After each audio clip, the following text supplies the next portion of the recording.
Hi guys, sorry it's been so long. I really have been very, very busy. And as you can see by my face, I'm still very, very busy.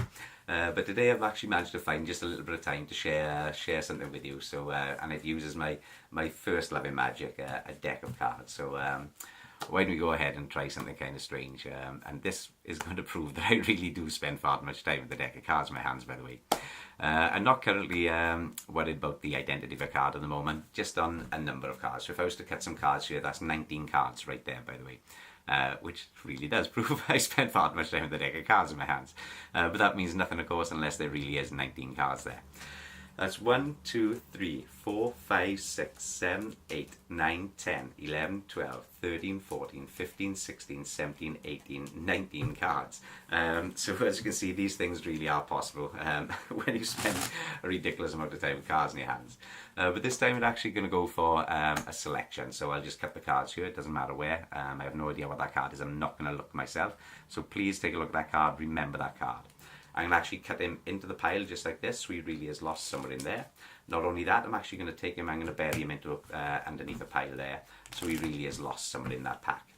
In order to find that card, first I have to get a number in my head. So first I have to accurately know, beyond any shadow of a doubt, how many cards I cut originally. We saw me do that a moment ago, so we know that's possible. Then I have to know by touch alone how many cards I cut from top to bottom, and then how many cards I lift up on the deck to bury on top. That gives me a number in my head when I add the two together. I'm not even going to look because I already know that's your card. That's the number I have in my head. So as you can see, sometimes you can go to the extreme with a deck of cards. Now this time I really am going to go to the extreme. I'm just going to cut to a card, doesn't really matter what that card is, but please take a look at that card. Remember that card, don't forget that card. This time I'm not going to cut him in, I'm actually going to shuffle him in just like this. And then I'm going to shuffle him into this pile right here just like that. I'm then going to continue shuffling just like this. And of course while I'm chatting I'm trying to calculate exactly how many cards I've placed above and below that card. Which is kind of difficult when you're talking, but it is actually possible.